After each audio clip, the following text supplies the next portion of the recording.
അധ്യായം 10. അവിടെ നിന്ന് അവൻ പുറപ്പെട്ട് യോർദാനക്കരെ യഹൂദദേശത്തിന്റെ അതിരോളം ചെന്നു. പുരുഷാരം പിന്നെയും അവന്റെ അടുക്കൽ വന്നുകൂടി. പതിവ് പോലെ അവൻ അവരെ പിന്നെയും ഉപദേശിച്ചു. അപ്പോൾ പരീശന്മാർ അടുക്കെ വന്നു.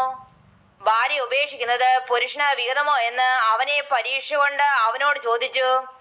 അവൻ അവരോട്, മോശ നിങ്ങൾക്ക് എന്ത് കൽപ്പന തന്നു എന്ന് ചോദിച്ചു. ഉപേക്ഷണപത്രം എഴുതി കൊടുത്ത് അവളെ ഉപേക്ഷിപ്പാൻ മോശ അനുവദിച്ചു എന്ന് അവർ പറഞ്ഞു. യേശു അവരോട്, നിങ്ങളുടെ ഹൃദയ കാഠിന്യനിമിത്തം അത്രേ അവൻ നിങ്ങൾക്ക് ഈ കൽപ്പന എഴുതി തന്നത്. സൃഷ്ടിയുടെ ആരംഭത്തെങ്കിലോ ദൈവമാരെ ആണും പെണ്ണുമായി ഉണ്ടാക്കി.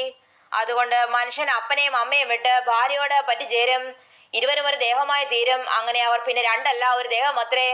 ആകയാൽ ദൈവം യോജിപ്പിച്ചതിനെ മനുഷ്യൻ വേർപിരിക്കരുത് എന്ന് ഉത്തരം പറഞ്ഞു. വീട്ടിൽ വെച്ച് യക്ഷന്മാർ പിന്നെയും അതിനെക്കുറിച്ച് അവനോട് ചോദിച്ചു.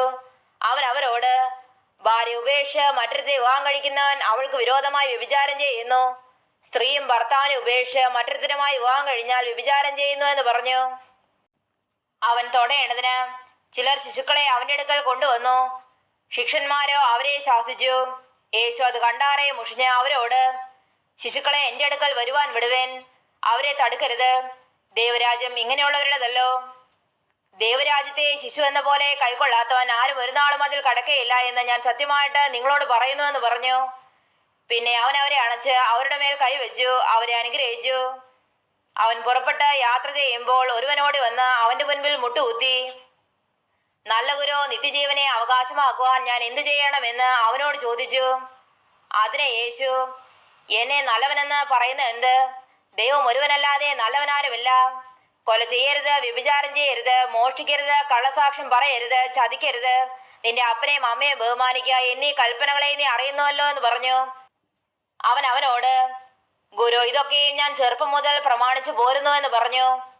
യേശു അവനെ നോക്കി അവനെ സ്നേഹിച്ചു. ഒരു കുറവ് നിനക്കുണ്ട്. നീ പോയി നിനക്കുള്ളതെല്ലാം വിറ്റ് ദരിദ്രർക്ക് കൊടുക്ക, എന്നാൽ നിനക്ക് സ്വർഗത്തിൽ നിക്ഷേപമുണ്ടാകും. പിന്നെ വന്ന് എന്നെ അനുഗമിക്കുക എന്ന് പറഞ്ഞു. അവൻ വളരെ സമ്പത്തുള്ളവനാകൊണ്ട് ഈ വചനത്തിങ്കൽ വിഷാദിച്ച് ദുഃഖിതനായി പോയി കളഞ്ഞു. യേശു ചുറ്റും നോക്കി തന്റെ ശിഷ്യന്മാരോട്, സമ്പത്തുള്ളവർ ദൈവരാജ്യത്തിൽ കടക്കുന്നത് എത്ര പ്രയാസമെന്ന് പറഞ്ഞു. അവന്റെ ഈ വാക്കിനാൽ ശിഷ്യന്മാർ വിസ്മയിച്ചു. എന്നാൽ യേശു പിന്നെയും, മക്കളെ, സമ്പത്തിൽ ആശ്രയിക്കുന്നവർ ദൈവരാജ്യത്തിൽ കടക്കുന്നത് എത്ര പ്രയാസം. ധനവാൻ ദൈവരാജ്യത്തിൽ കടക്കുന്നതിനേക്കാൾ ഒട്ടകം സൂചിക്കുഴിയോടെ കടക്കുന്നത് എളുപ്പമെന്ന് ഉത്തരം പറഞ്ഞു. അവർ ഏറ്റവും വിസ്മയിച്ചു.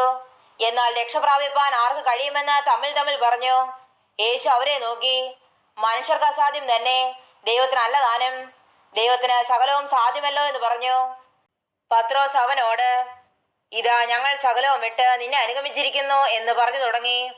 അതിന് യേശു, എന്റെ നിമിത്തവും സുവിശേഷം നിമിത്തവും വീടോ സഹോദരന്മാരെയോ സഹോദരികളെയോ അമ്മയോ അപ്പനെയോ മക്കളെയോ നിലങ്ങളെയോ വിട്ടാൽ ഈ ലോകത്തിൽ തന്നെ ഉപദ്രവങ്ങളോടും കൂടെ 100 മടങ്ങ് വീടുകളെയും സഹോദരന്മാരെയും സഹോദരികളെയും അമ്മമാരെയും മക്കളെയും നിലങ്ങളെയും വരുവാനുള്ള ലോകത്തിൽ നിത്യജീവനെയും പ്രാപിക്കാത്തവൻ ആരുമില്ല എന്ന് ഞാൻ സത്യമായിട്ട് നിങ്ങളോട് പറയുന്നു. എങ്കിലും മുൻപന്മാർ പലരും പിമ്പന്മാരും പിൻപന്മാർ മുൻപന്മാരും ആകുമെന്ന് ഉത്തരം പറഞ്ഞു. അവർ യെരൂശലേമിലേക്ക് യാത്ര ചെയ്യുകയായിരുന്നു. യേശു അവർക്ക് മുൻപായി നടന്നു. അവർ വിസ്മയിച്ചു, അനുഗമിക്കുന്നവരോ ഭയപ്പെട്ടു. അവൻ പിന്നെയും 12 വരെ കൂട്ടിക്കൊണ്ട് അവരോട്, ഇതാ നാം യെരൂശലേമിലേക്ക് പോകുന്നു. അവിടെ മനുഷ്യപുത്രൻ മഹാപുരോഹിതന്മാരുടെയും ശാസ്ത്രിമാരുടെയും കയ്യിൽ ഏൽപ്പിക്കപ്പെടും. അവർ അവനെ മരണത്തിന് വിധിച്ച് ജാതികൾക്ക് ഏൽപ്പിക്കും. അവർ അവനെ പരിഹസിക്കുകയും തുപ്പുകയും തല്ലുകയും കൊല്ലുകയും 3 നാൾ കഴിഞ്ഞിട്ട് അവൻ ഉയർത്തെഴുന്നേൽക്കുകയും ചെയ്യുമെന്നിങ്ങനെ തനിക്ക് സംഭവിക്കാനുള്ളത് പറഞ്ഞു തുടങ്ങി. സെബദിയുടെ മക്കളായ യാക്കോബും യോഹന്നാനും അവന്റെ അടുക്കൽ വന്ന് അവനോട്, ഗുരു, ഞങ്ങൾ നിന്നോട് യാചിപ്പാൻ പോകുന്നത് ഞങ്ങൾക്ക് ചെയ്തു തരുവാൻ അപേക്ഷിക്കുന്നു എന്ന് പറഞ്ഞു. അവൻ അവരോട്, ഞാൻ നിങ്ങൾക്ക് എന്ത് ചെയ്തു തരുവാൻ നിങ്ങൾ ആഗ്രഹിക്കുന്നുവെന്ന് ചോദിച്ചു. നിന്റെ മഹത്വത്തിൽ ഞങ്ങൾ ഒരുത്തൻ നിന്റെ വലത്തും ഒരുത്തൻ ഇടത്തും ഇരുപ്പാൻ വരം നൽകണമെന്ന് അവർ പറഞ്ഞു. യേശു അവരോട്, നിങ്ങൾ യാചിക്കുന്നത് ഇന്നതെന്ന് നിങ്ങൾ അറിയുന്നില്ല. ഞാൻ കുടിക്കുന്ന പാനപാത്രം കുടിപ്പാനും ഞാൻ ഏൽക്കുന്ന സ്നാനമേൽപ്പാനും നിങ്ങൾക്ക് കഴിയുമോ എന്ന് ചോദിച്ചതിന് കഴിയുമെന്ന് അവർ പറഞ്ഞു. യേശു അവരോട്, ഞാൻ കുടിക്കുന്ന പാനപാത്രം നിങ്ങൾ കുടിക്കുകയും ഞാൻ ഏൽക്കുന്ന സ്നാനം ഏൽക്കുകയും ചെയ്യും നിശ്ചയം. എന്റെ വലത്തുമിടത്തും ഇരുപ്പാൻ വരം നൽകുന്നതോ എന്റേതല്ല, ആർക്കൊരുക്കിയിരിക്കുന്നുവോ അവർക്ക് കിട്ടുമെന്ന് പറഞ്ഞു. അത് ശേഷം 10 പേരും കേട്ടിട്ട് യാക്കോബിനോടും യോഹന്നാനോടും നീരസപ്പെട്ടു തുടങ്ങി. യേശു അവരെ അടുക്കൽ വിളിച്ച് അവരോട്, ജാതികളിൽ അധിപതികളായവർ അവരിൽ കർത്തൃത്വം ചെയ്യുന്നു, അവരിൽ മഹത്തുക്കളായവർ അവരുടെ മേൽ അധികാരം നടത്തുന്നു എന്ന് നിങ്ങൾ അറിയുന്നു. നിങ്ങളുടെ ഇടയിൽ അങ്ങനെ അരുത്. നിങ്ങളിൽ മഹാനാകുവാൻ ഇച്ഛിക്കുന്നവനെല്ലാം നിങ്ങളുടെ ശുശ്രൂഷക്കാരനാകണം. നിങ്ങൾ ഒന്നാമനാകുവാൻ ഇച്ഛിക്കുന്നവൻ എല്ലാവർക്കും ദാസനാകണം. മനുഷ്യപുത്രൻ ശുശ്രൂഷ ചെയ്യിപ്പാനല്ല, ശുശ്രൂഷിപ്പാനും അനേകർക്ക് വേണ്ടി തന്റെ ജീവനെ മറുവലിയായി കൊടുപ്പാനും അത്രേ വന്നത്. അവർ എരിഹോവിലെത്തി. പിന്നെ അവൻ ശിഷ്യന്മാരോടും വലിയ പുരുഷാരത്തോടും കൂടെ എരിഹോവിൽ നിന്ന് പുറപ്പെടുമ്പോൾ തിമായിയുടെ മകനായ ബർത്തിമായി എന്ന കുരുടനായ ഒരു ഭിക്ഷക്കാരൻ വഴിയരികെ ഇരുന്നിരുന്നു. നസ്രാനായ യേശു എന്ന് കേട്ടിട്ട് അവൻ, ദാവീദ് പുത്ര, യേശുവേ, എന്നോട് കരുണ തോന്നണമേ എന്ന് നിലവിളിച്ചു തുടങ്ങി.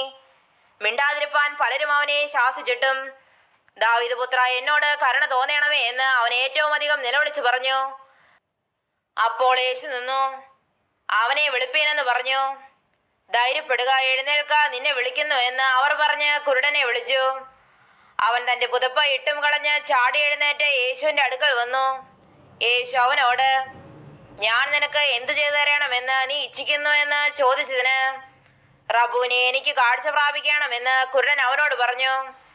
യേശു അവനോട്, പോക, നിന്റെ വിശ്വാസം നിന്നെ രക്ഷിച്ചിരിക്കുന്നു എന്ന് പറഞ്ഞു. ഉടനെ അവൻ കാഴ്ച പ്രാപിച്ച് യാത്രയിൽ അവനെ അനുഗമിച്ചു.